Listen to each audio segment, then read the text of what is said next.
जय हिंद मेरे डियर साथी, मैं आपका साथी विकास और आज हम देखने वाले हैं सिल्वर नाइट्रेट। ये फार्मास्यूटिकल केमिस्ट्री का डी फार्मा फर्स्ट ईयर का, ठीक है, थर्ड चैप्टर का है एंटी माइक्रोबियल एजेंट। इसके पहले हम हीमेटेनिक्स क्या होता है इसको डिटेल में कवर कर लिए थे, एंटासिड क्या होता है इसको कवर कर लिए थे। हम आज देखने वाले एंटी माइक्रोबियल एजेंट के बारे में। एंटी माइक्रोबियल एजेंट में हमें क्या क्या पढ़ना है, सिल्वर नाइट्रेट पढ़ना है, आयनिक सिल्वर पढ़ना है, क्लोरोहेक्सिडेन ग्लूकोनेट पढ़ना है, हाइड्रोजन परऑक्साइड पढ़ना, बोरिक एसिड पढ़ना, ब्लीचिंग पाउडर पढ़ना, पोटेशियम परमैंगनेट पढ़ना। टोटल इतने आपके ये टॉपिक हैं एंटी माइक्रोबियल एजेंट में। इसके पहले हम बहुत सारा चीज़ कवर कर लिए हैं। इसका देखिए ये छोटा छोटा वीडियो है, एक एक वीडियो आएगा कि सिल्वर नाइट्रेट के बारे में हमें पूरा डिटेल में बताएंगे। उसके बाद वन शॉट वीडियो आएगा एंटी माइक्रोबियल एजेंट का, उसमें पूरा आपका डिटेल में रहेगा 1-1.5 घंटे का, ठीक है। तो ये छोटा छोटा वीडियो है सिल्वर नाइट्रेट के बारे में। जैसे हमारे तो आपके शॉर्ट नोट पूछे तो केवल आप सिल्वर नाइट्रेट देख लेंगे, आपका कॉन्सेप्ट क्लियर हो जाएगा। तो हमें कॉन्सेप्ट इसमें क्या करेगा, आप थंबनेल में देख ही चुके हैं। एक्चुअल में हमें इसमें यानी सिल्वर नाइट्रेट था तो हमें क्या क्या चीज़ पढ़ना पड़ेगा, ठीक है। तो आपके सामने ये सिल्वर नाइट्रेट है। तो सबसे पहले पोर्शन में क्या लिख रखा, केमिकल फार्मूला। ये 1 नंबर में आपसे पूछ सकता है chemical formula of silver nitrate, इसीलिए ये सारा चीज़ लिखा गया। और याद रखिए ये जितना भी टॉपिक आपको यहाँ पर नोट में लिखा गया है, किसी न किसी पेपर को, हर एक स्टेट के पेपर को एनालिसिस करके ये सारी चीज़ बनाई जाती है, किसी भी टॉपिक को छूटे ना। तो सिल्वर नाइट्रेट का केमिकल फार्मूला, अब देखिए सिल्वर का तुम्हारे पास क्या होता है, सिल्वर का देखा जाए तो Ag होता है, क्या होता है Ag होता है। तो ये तुम्हारे पास क्या हो जाएगा Ag। नाइट्रेट का तुम्हारे पास क्या होता है NO3 होता है, तो AgNO3 हो जाएगा आपके सामने। ये उसका फार्मूला हो गया। अब इसका यदि मालिकुलर वेट निकालना रहे, तो कितना होता है 169.87 ग्राम पर मोल होता है। क्या होता है, ग्राम पर मोल होता है, जो आपके सामने यहाँ से दिया गया है, ठीक है। तो ये सिल्वर नाइट्रेट का 2 पॉइंट होगा। प्रिपरेशन कैसे करेंगे, प्रिपरेशन मतलब समझते हैं, यानी लैब में एक्चुअल में इसे कैसे बनाया जाता है, ठीक है। लैब में किसी न किसी प्रक्रिया से बनाया जाता है, उसी को हम क्या बोलते हैं, प्रिपरेशन कहा जाता है, ठीक है। तो इसे कैसे प्रिपेयर किया जाता है, क्या लिख रखा, silver nitrate is prepare by the dissolving metallic silver. मतलब सबसे पहले मेटेलिक सिल्वर लेंगे, सिल्वर को क्या करेंगे, डिजॉल्व कर लेंगे, ठीक है। इन हॉट मतलब बहुत ज़्यादा गर्म करेंगे तो अपने पास जाहिर सी बात कोई भी सॉलिड यदि उसके मेल्टिंग पॉइंट से ज़्यादा गर्म किया जाता है तो मेल्ट करके लिक्विड स्टेट में कन्वर्ट हो जाता है। एन कॉन्सनट्रेट नाइट्रिक एसिड या NO3 के साथ अभिक्रिया कराना पड़ेगा। तो एक्चुअल में हमें लिखना क्या पड़ेगा, ये आपके सबसे पहले क्या देखा, मेटेलिक सिल्वर, ये तुम्हारे पास क्या हो जाएगा Ag हो जाएगा, ठीक है। और नाइट्रिक एसिड यानी HNO3 के साथ जब रिएक्शन कराया जाता है, तो क्या बनता है हमारे पास, ये नाइट्रिक एसिड है, लिखते चलते हैं। ये आपके सामने हमारे पास सिल्वर हो जाएगा, क्या हो जाएगा, सिल्वर। इसको क्या बोलते हैं, नाइट्रिक एसिड बोलते हैं। ये हमारे पास क्या हो जाएगा, नाइट्रिक एसिड हो जाएगा। इसे जब हीट किया जाता है, देखो ये हीट किया जाता है ना, तो ये जानते हो क्या बनता है, सबसे पहले क्या बनता है, ये AgNO3 बनता है। क्या होता है AgNO3, एक्चुअल में यही सिल्वर नाइट्रेट है, ठीक। फिर तुम्हारे पास क्या बनता है, ठीक है, याद रखना है NO3 कभी भी टूटेगा तो अपने ऑक्साइड में टूटता है, तो यहाँ पर क्या हो जाएगा, नाइट्रोजन डाइऑक्साइड हो जाएगा।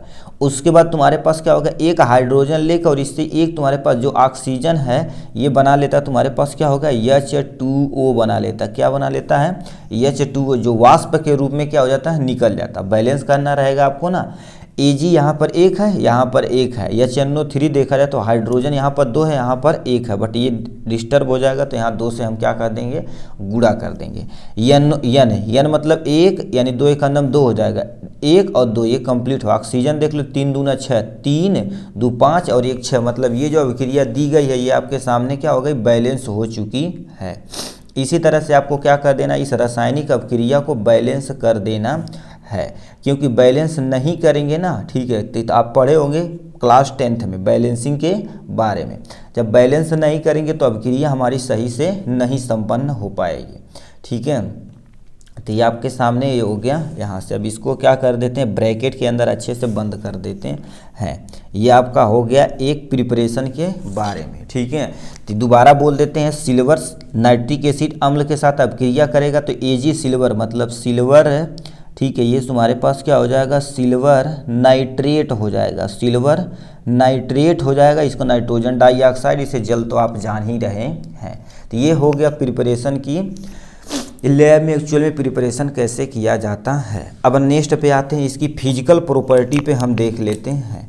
फिजिकल प्रॉपर्टी मतलब क्या होता है, किसी भी चीज़ को ऊपर से रंग रूप वेशभूषा आदि देखकर तुम क्या कर सकते हो, इसके बारे में बता सकते हो। तो इसको क्या बोला जाता है, ठीक है, इसी को बोला जाता है हमारे पास यहाँ फिजिकल प्रॉपर्टी। तो क्या क्या लिख रखा हमें, देखिए सबसे पहले कलर देख रहा है, ठीक है। कलर क्या होता है, सिल्वर नाइट्रेट एक्चुअल में देखा जाए तो कलरलेस होता है, क्रिस्टलाइन पाउडर के फॉर्म में ये मार्केट में प्रेजेंट होता है। ऑर्डर की बात की जाए तो ये ऑर्डरलेस होता है। सर कहेंगे ये सब क्यों बता रहे हैं, देखिए at the time of lab preparation, lab preparation में यही सब देखा जाता है कि कलर कैसा आया हुआ, तभी हमारा एक्सपेरिमेंट सक्सेस होगा, नहीं तो गलत हो जाएगा, ठीक है। ऑर्डर देखा जाए तो क्या होता है, ऑर्डरलेस होता है। टेस्ट की बात की जाए तो मेटेलिक टेस्ट होता है, ठीक। देखिए आपको थोड़ा सा कोई भी मेटल है, मान लेते हैं टेस्ट नया पत्थर है तो बोल देंगे मेटेलिक टेस्ट, एकदम सिक्योर हो जाए। सॉल्युबिलिटी देखा जाए तो ये आराम से पानी में तथा ग्लिसरॉल में क्या हो जाता है, आराम से ये डिजॉल्व हो जाता है। नेक्स्ट में तुम्हारे पास क्या है, जिस पे आ जाते हैं फिजिकल प्रॉपर्टी, दोबारा हेडिंग डाल दी है, ठीक है। यहाँ पर आ जाते हैं फार्मास्यूटिकल फार्मूलेशन। फार्मास्यूटिकल फार्मूलेशन मतलब क्या हो गया, ये देखा जाए तो मार्केट में किस किस रूप में प्रेजेंट है, कि टैबलेट आता है कि सिरप आता है। अभी जो कोई चीज़ खरीदने जाएंगे ना तो वहाँ पर पूछते हैं कि यानी टैबलेट चाहिए, सिरप चाहिए, क्या चाहिए, तो वही चीज़ मार्केट में किस किस रूप में आता, उसी को फार्मास्यूटिकल फार्मूलेशन बोला जाता है। तो ठीक है, तो ये देखा जाए तो मार्केट में देखा जाए तो क्रीम के रूप में आता है। जो यदि आप कहीं जल गए हैं, ठीक है, जल गए हैं तो सिल्वर नाइट्रेट के यदि आपको प्रयोग करते तो बहुत तेज़ी रिकवर करता है, ठीक। तो क्रीम के रूप में आता है, दूसरा जेल के रूप में आता है, सोल्यूशन के रूप में आता है और ऑइंटमेंट के रूप में आता है। इन सब के रूप में क्या होता है, मार्केट में प्रेजेंट होता है।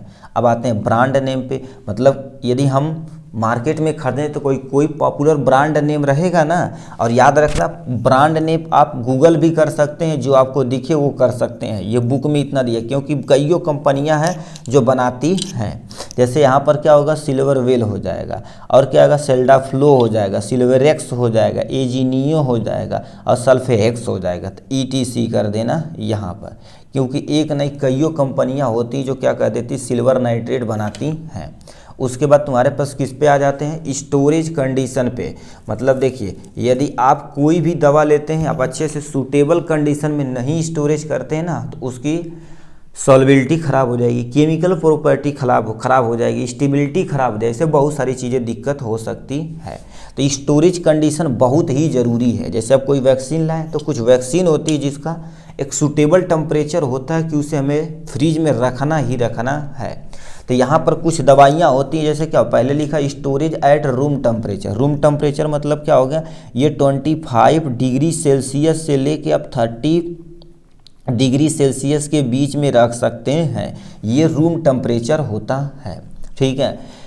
स्टोर इन ठीक है, well close air tight container होना चाहिए, मतलब ऐसा कंटेनर होना चाहिए, ठीक है, अच्छे तरीके से वेल क्लोज हो, एयर टाइट हो, ठीक है, ऐसा कंटेनर होना चाहिए। फिर क्या देखा, keep away from sunlight and moisture. हमें क्या करना है, सनलाइट और मॉइस्चर से हमें दूर रखना। क्यों, क्योंकि हमें सनलाइट में देखा जाए तो बहुत सारे यूवी रेज होते हैं जो हमारी केमिकल प्रॉपर्टी अनस्टेबल कर सकते हैं, ठीक है। मॉइस्चर भी क्या होता है, मॉइस्चर क्या करेगा, उसमें बैक्टीरियल ग्रोथ डेवलपमेंट करने की कोशिश करेगा, तो ये सब हमें दूर रखना है। अब आते हैं लास्ट पे, तुम्हारे पास क्या हो गया, यूजेज पे आ जाते हैं। एज ए एंटीसेप्टिक क्रीम प्रयोग किया जाता है, ठीक है, ये एंटीसेप्टिक के तौर पे प्रयोग कर सकते हैं। It reduce the anti microbial growth. ये क्या कर देता है, कोई भी माइक्रोबियल ग्रोथ हो रहा तो उससे क्या करेगा, कम करेगा, है बंद कर ऐसे कहेगा, ठीक है, ग्रोथ को कम करेगा। Also apply on burn area, मतलब यदि कहीं थोड़ा सा एरिया में जल गए हैं ना तो उस एरिया में भी आप क्या कर सकते हैं, अप्लाई कर सकते हैं सिल्वर नाइट्रेट का, ठीक है। तो इतना तुम्हारे पास क्या था सिल्वर नाइट्रेट के बारे में। आपको कभी भी आए तो 3-4 चीज़ लिखना। सबसे पहले प्रिपरेशन तो बहुत कंपलसरी है, फिजिकल प्रॉपर्टी, फार्मास्यूटिकल यानी फार्मूलेशन के बारे में, ब्रांड, स्टोरेज और यूजेज के बारे में आपको लिखना पड़ेगा। ठीक है, तो चलिए आपका ये हो गया पूरा ख़त्म। चलिए नेक्स्ट वीडियो पे चलते हैं। ठीक है, ऑल द वेरी बेस्ट।